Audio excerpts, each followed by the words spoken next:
আমাদের ভ্রমণকারী প্রভু যীশু খ্রিস্টের নামে সকলকে জয় মেসি।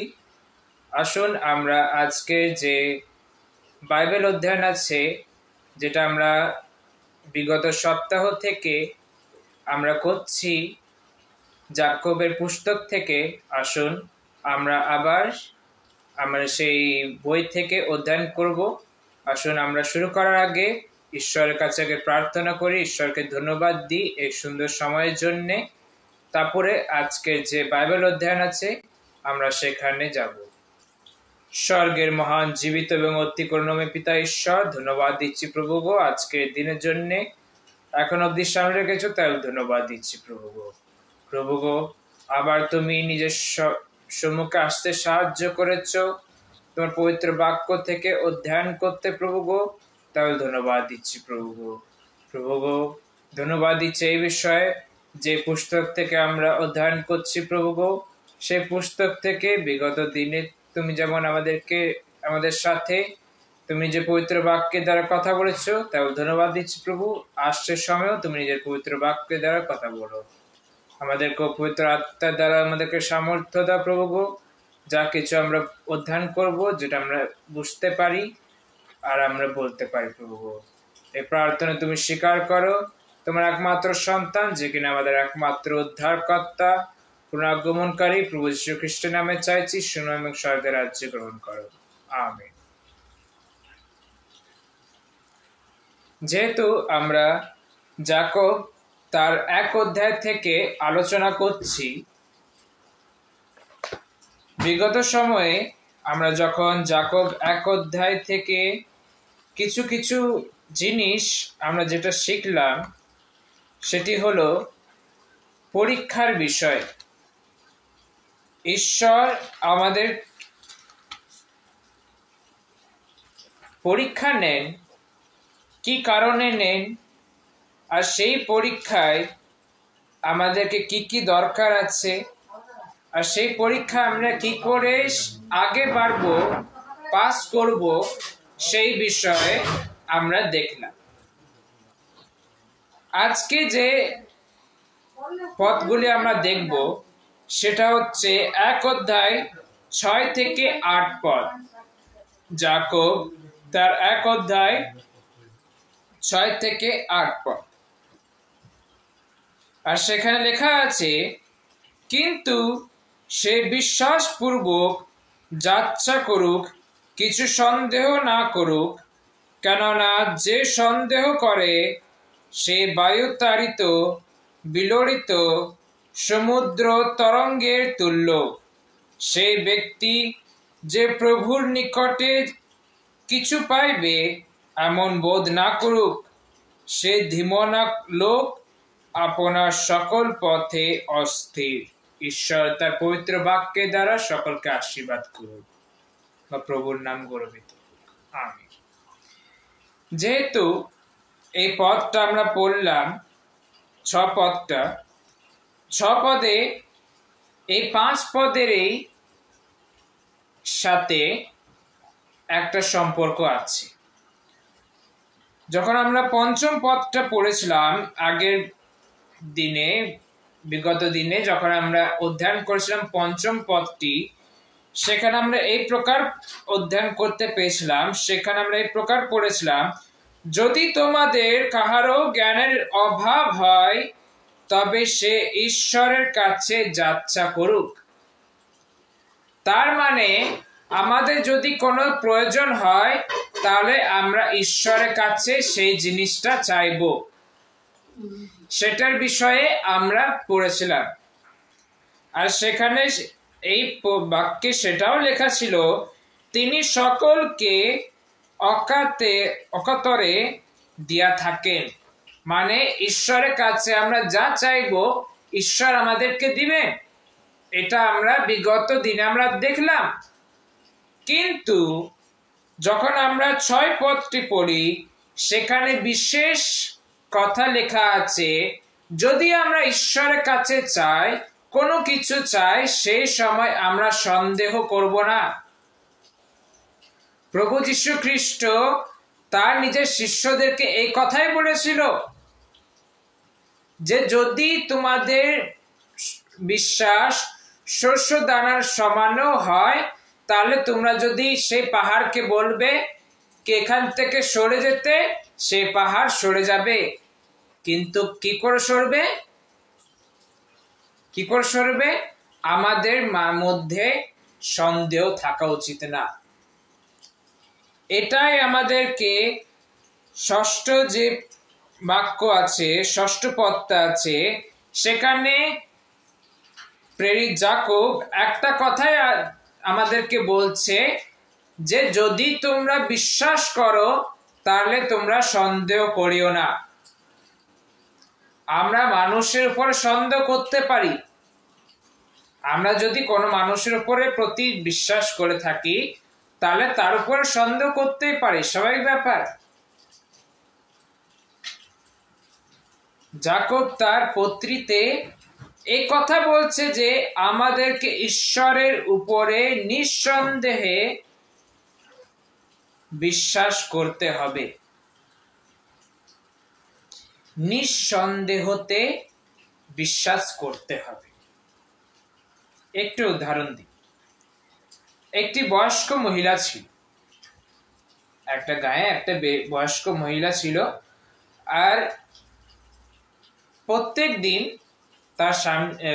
তার ঘরের সামনে একটা গাছ ছিল, যে গাছ থেকে প্রত্যেক দিন সকালবেলায় পাতা ঝরে পড়ত। আর সেই বয়স্ক মহিলা প্রত্যেক দিন সকাল সকাল নারকেল ঝাঁটা দিয়ে, অনেক বয়স হয়েছে, কোমরে খুব ব্যথা, সে প্রত্যেক দিন সে নিজের ঘরের সামনেটা ঝাঁটা দিত। ঠিক আছে?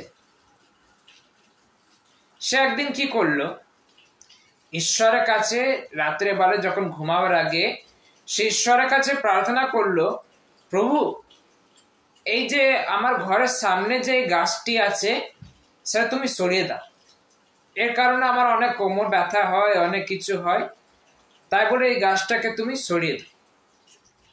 ঠিক আছে? তারপরের দিন সকালে কি করলো, সে সকালে উঠে যখন দরজা খুললো, সে দরজা খুলে দেখলো গাছটা সেখানেই আছে। গাছটা সেখানেই আছে। আর সে কি বলল প্রভুকে, প্রভু আমি জানতাম যে ওই গাছটা সরবে না, আমি জানতাম। মানে সে আগেই সন্দেহ করেছিল যে আমি যেই জিনিসটা ঈশ্বরের কাছে চাইছি সেটা পূরণ হবে কিনা। আমরা মানুষেরা আমাদের মধ্যে বিশ্বাস থাকে, আমরা যদি ঈশ্বরের কাছে কিছু চাই আমরা সন্দেহ করি। আজকে আমরা ধরে নাও আমরা নিজের মা বাবার কাছে কিছু চাইলাম, যে বাবা আমাকে এই জিনিসটা চাই, পরে আমি কি করলাম, সন্দেহ করলাম, বাবা এই জিনিসটা দিবে তো, এটা আমি সন্দেহ করলাম। সেও একটা মানুষ, আমি একটা মানুষ, আমি সন্দেহ করতে পারি, কিন্তু ঈশ্বরের উপর আমরা সন্দেহ করতে পারি না। কারণ কি ঈশ্বরের কাছে যা চাইবেন ঈশ্বর সেটা সঠিক সময়ে, ঈশ্বর নিজের সময় সেটা দিবে। তাই বলে এখানে ষষ্ঠ যে পদটা আছে সেখানে একটাই কথা বলছে, কিন্তু সে বিশ্বাসপূর্বক যাচ্ছা করুক, কিছু সন্দেহ না করুক। কেন বলছে? যে আমরা যদি কিছু খুঁজছি, ঈশ্বরের কাছে যদি কিছু খুঁজছি, সেই সময় আমরা সন্দেহ না করি। আজকে যদি দেখা যায় সাধারণ বিশ্বাসীদের মনে এইটুকু হয় যে যখন তাদের ছেলে মেয়েদের জন্য তারা ঈশ্বরের কাছে প্রার্থনা করে যে প্রভু কালকে আমার ছেলে বা মেয়ের পরীক্ষা আছে, আমি প্রার্থনা করছি তুমি তার মধ্যে বুদ্ধি জ্ঞান দাও। আমরা এটা ঈশ্বরকে বলে দিলাম, আমাদের যেটা কর্তব্য ঈশ্বরকে বলার ছিল ঈশ্বরকে বলে দিলাম, নাম প্রেজেন্ট করে দিলাম। তারপরে কি করলাম, ঈশ্বরের যে সময় আছে সেটার আশা না বসে থেকে আমরা ডাইরেক্ট কি করলাম, আমরা পট করে একটা দোকানে গেলাম, ওষুধ দোকানে গেলাম, একটা বুদ্ধির একটা সিরাপ কিনলাম, জ্ঞানের একটা সিরাপ কিনলাম, ওষুধ কিনলাম, আমরা নিজের সন্তানকে খাইয়ে দিলাম। আর খাওয়ার পর কি বললাম? ঈশ্বর ওটা প্রদান করেছে। ঈশ্বর এমনি প্রদান করেনি। যখন রাজা সুলেমন ঈশ্বরের কাছে জ্ঞান চাইলেন, তখন রাজা সুলেমন একটা ওষুধ দোকানে গিয়ে ওই সিরাপটা এনে খাননি, আর বলেননি যে আমাকে ঈশ্বর আমাকে এতটা জ্ঞান দিয়েছে। একটা সিরাপের দ্বারা, একটা ওষুধের দ্বারা আপনি জ্ঞান প্রাপ্ত করতে পারেন না। এখন লোকে বলে নাকি ব্রাহ্মী শাকের নাকি জ্ঞান হয়, ওটাও বলছে যে না, এটা ঈশ্বরের সৃষ্টি, কেউ একটা গাছ আছে তাই বলে ওটাতে জ্ঞান আছে, তাই বলে ঈশ্বর আমাদেরকে প্রদান করেছে, তাই বলে আমরা খেলে ওটাতে বুদ্ধি হবে। ঠিক আছে, তাহলে তুমি ঈশ্বরের কাছে খুঁজছো কেন? যখন তোমার কাছে সেই জিনিসটা আছে, তাহলে ঈশ্বরের কাছে খোঁজারই কি দরকার? আমরা মানুষেরা বিশেষভাবে আমরা সব সময় সন্দেহ করতে থাকি। যদি আমাদের কোনো রোগ বিরোগ হয়, আমরা ঈশ্বরকে বললাম, প্রভু এই ব্যাপার, এই সমস্যা, তুমি কিছু একটা করো। আমরা ঈশ্বরের সময় আসে বসে থাকি না। আমরা চাই কি যে এখনই আমরা ঈশ্বরের কাছে চাইলাম, এখনই সেই জিনিসটা হওয়া উচিত। কিন্তু পবিত্র শাস্ত্র কি বলছে? ঈশ্বর নিজের সময়ে সব কাজ করবে। এটা অনলাইনে কাজ হচ্ছে না, যখনই একটা অ্যাড্রেস চেঞ্জ করলাম, এখনই অ্যাপ্লাই করলাম, 1-2 সেকেন্ডের মধ্যে বললো যে আপনার যে ডেটাটা আছে আপডেটেড হয়ে গেছে, সাকসেসফুল হয়ে গেছে। এরকম হচ্ছে না। ঈশ্বর অনলাইন নন যে আপনি একটা ফর্ম লিখলেন, অ্যাপ্লিকেশন ফর্ম দিলেন, সাবমিট করলেন, সঙ্গে সঙ্গে ওটা ঈশ্বর আপডেট করে দিল। ওটা অনলাইন হচ্ছে না। আপনি ঈশ্বরের কাছে চাইছেন, প্রার্থনা করে চাইছেন, সেটা ঈশ্বর নিজের সময়ে সেই জিনিসটাকে আপনাকে প্রদান করবে। এবার সেটা কখন করবেন সেটা ঈশ্বর জানে, আপনি জানেন না। তাই বলে যদি আপনি কিছু ঈশ্বরের কাছে চান, সন্দেহ করবেন না। ঈশ্বরের কাছে যদি কিছু চান, তাহলে তার সময়ের আশায় বসে থাকবেন যে হ্যাঁ, ঈশ্বর নিজের সময়ে সেই কাজটা পূরণ করবে।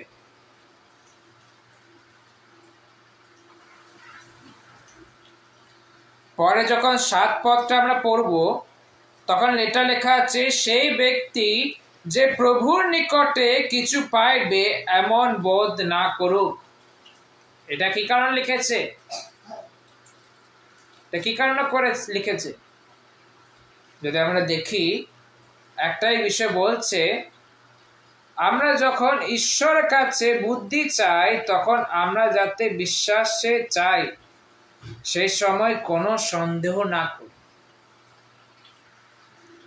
এই জিনিসটা জিদ না করি যে না, এই জিনিসটা ঈশ্বর আমাকে দিয়েই ছাড়বে।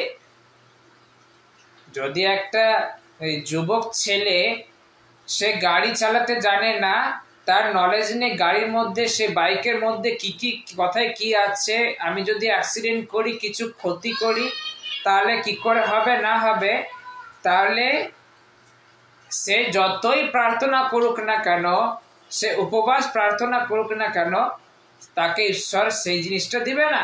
ঈশ্বর জানে যে আমার সন্তানদের জন্যে কি প্রয়োজন, কি প্রয়োজন নয়। তাই জন্যে একটা কথাই বলে, একটা কথা, একটা বড় সুসমাচার প্রচারক একটা কথাই সে বলেছিলেন যে ঈশ্বরের যে যোজনা আছে, ঈশ্বরের যে প্ল্যানটা আছে আর মানুষের যে প্ল্যান আছে, আকাশ আর পাতালের ডিফারেন্স আছে, সেটার মধ্যে অনেক ডিফারেন্স। ঈশ্বর যেটা প্ল্যান করে আর মানুষ যেটা প্ল্যান করে, সেটা অনেক ডিফারেন্স। কেন জানেন? আপনি যদি ভাবেন যে আজকে আমি ওই জায়গায় যাব, আমি ভাত আর মাংস খাবো, ঈশ্বর হয়তো আপনার জন্য প্ল্যান করে রেখেছে চিকেন বিরিয়ানি আপনি খাবেন, মাটন বিরিয়ানি খাবেন, ওটা ঈশ্বরের প্ল্যান। আপনার প্ল্যান আলাদা। আপনার প্ল্যান হয়তো সোনার সমান হতে পারে, কিন্তু ঈশ্বরের যে প্ল্যানটা আছে সেটা প্ল্যাটিনামের সমান আছে।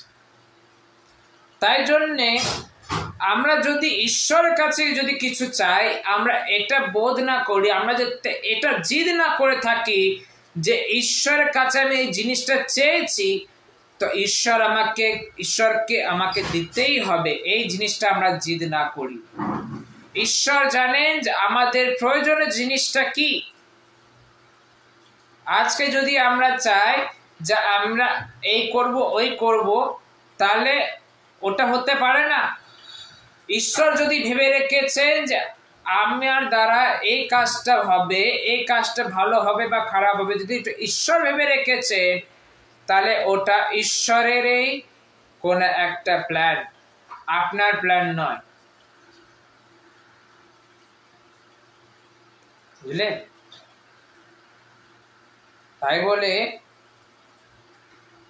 যে কারণে ঈশ্বর বলতে চাই আমাদেরকে প্রার্থনা করার সময় শুধুমাত্র এই কথা ভেবে যে ঈশ্বর আমাদেরকে দেবে, কিন্তু নিজের থেকেও চেষ্টা করা উচিত। আমরা সবসময় ভাবি না, এই যেমন একটা লোক ছিল, একটা বিশ্বাসী ছিল, সে চার্চে এই কথা শুনলো, মথির পুস্তকে হয়তো 6 অধ্যায় হবে বা 5 অধ্যায় হবে, এমনি কিছু অধ্যায় আছে, সেখানে এই শুনলো যে তুমি ঈশ্বরের কাছে যা খুঁজবে সেটাই তুমি পাবে। তো তার ঘরে চাল আছে, আটা আছে, তেল আছে, গ্যাস আছে, সব সুবিধা আছে। সে ঈশ্বরের কাছে প্রার্থনা করলো, প্রভু আমাকে খেতে দাও। সে ঈশ্বরের কাছে প্রার্থনা করলো, প্রভু আমাকে খেতে দাও। সে সকালে প্রার্থনা করলো, রাত হয়ে গেল, কিছু হলো না। সে ভাবলো ঠিক আছে, কালকে ঈশ্বর খেতে দিবে। আবার তার পরের দিন হলো, শেষ হলো, তার 2 দিন হয়ে গেল।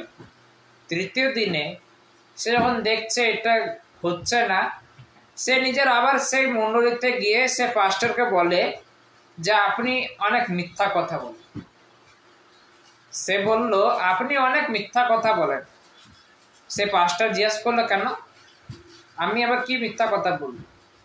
তো সে বলল যে আপনি সেদিনকে বললেন যে পবিত্র শাস্ত্রে লেখা আছে, বাইবেলে লেখা আছে যে তুই ঈশ্বরের কাছে যা খুঁজবে, তুমি ঈশ্বরের কাছে যা খুঁজবে সেটা ঈশ্বর তোমাকে প্রদান করবে।